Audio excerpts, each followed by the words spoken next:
The AA Daily Reflections for August 7th. A Design for Living. Design for Living's in quotations. We, in our turn, sought the same escape, with all the desperation of drowning men. What seemed at first a flimsy reed has proved to be the loving and powerful hand of God. A new life has been given us, or, if you prefer, a design for living that really works. That's from Alcoholics Anonymous, page 28. I try each day to raise my heart and hands in thanks to God for showing me a design for living that really works through our beautiful fellowship. But what exactly is this design for living that really works? For me, it is the practice of the 12 steps to the best of my ability, the continued awareness of a God who loves me unconditionally, and the hope that, in each new day, there's a purpose for my being. I am truly blessed in the fellowship. This is a good one. Lots of thoughts. I actually read this earlier today in bed before I got up and took a shower. Desperation of a drowning man. Desperation. I love it when they say desperation. Have you ever been jogging? Well, maybe not. Have you ever been super hot and you get true thirst and you just need a drink? You can't think of anything else. You need a drink. That is the best way, I think. When I think of desperation, the gift of desperation, that's what I think about.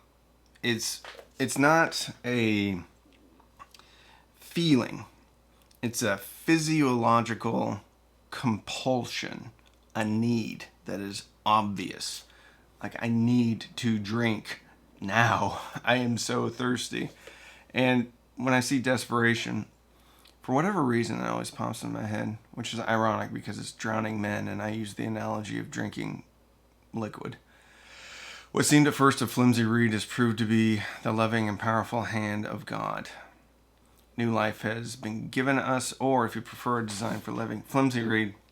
I also like this one too.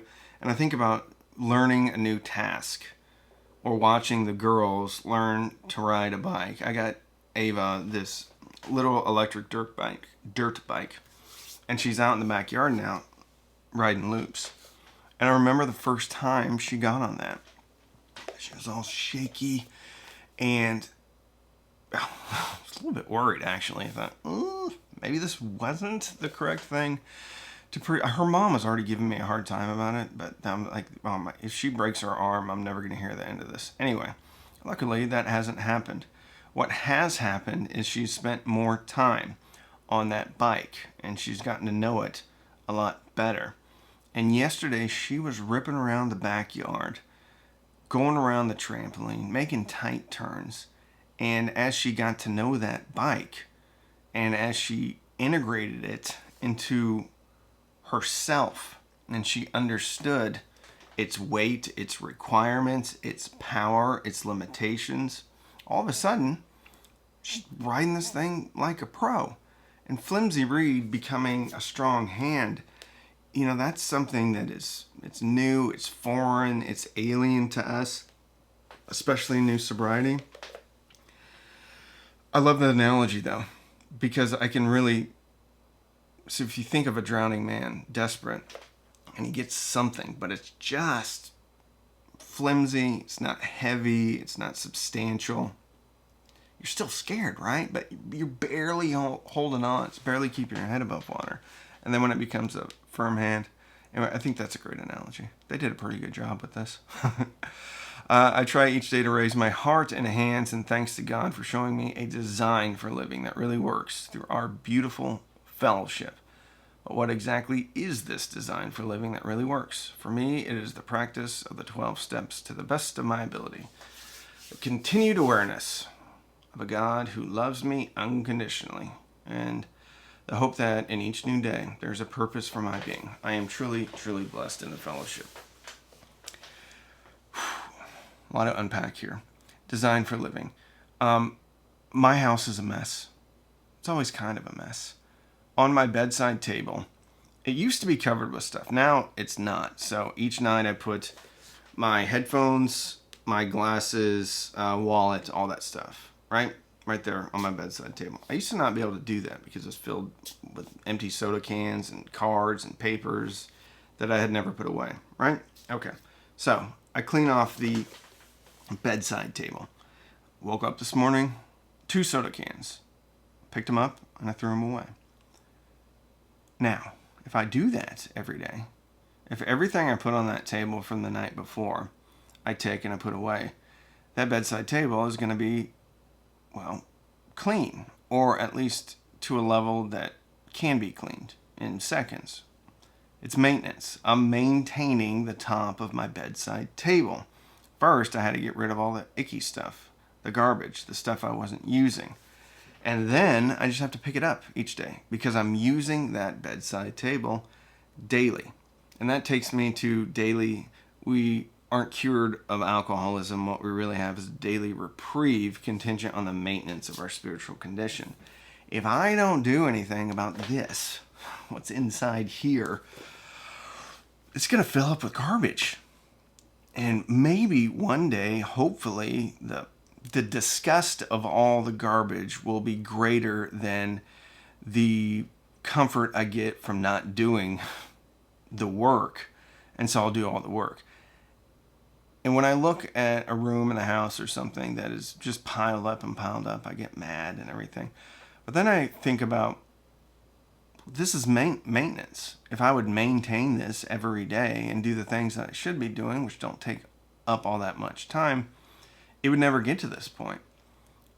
And that is a great, because that's something that I do. That's something that I've always done in my life, is clean, clean, clean, get resentful at everybody for not cleaning, then it piles up again. Why? Because I didn't do the stuff I was supposed to be doing every day to keep it clean. Same thing with car maintenance. Car maintenance and motorcycle maintenance, any type of maintenance, is a very spiritual and meditative analogy about the program for me.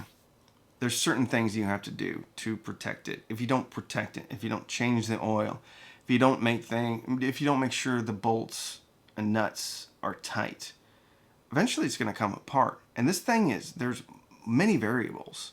There's a lot of things that can go wrong, just like in our lives. Anyway, I think it's great. The practice of the 12 steps, to the best of my ability, the continued awareness of a God who loves me unconditionally, and hope that in each new day there is a purpose for my being.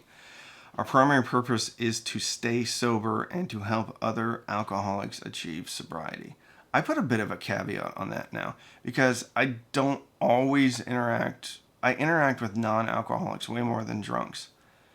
So I was telling my wife this morning that I'm just going to try to have, or I'm going to intend to make everyone that I interact with on a daily basis feel better after their interaction with me than before.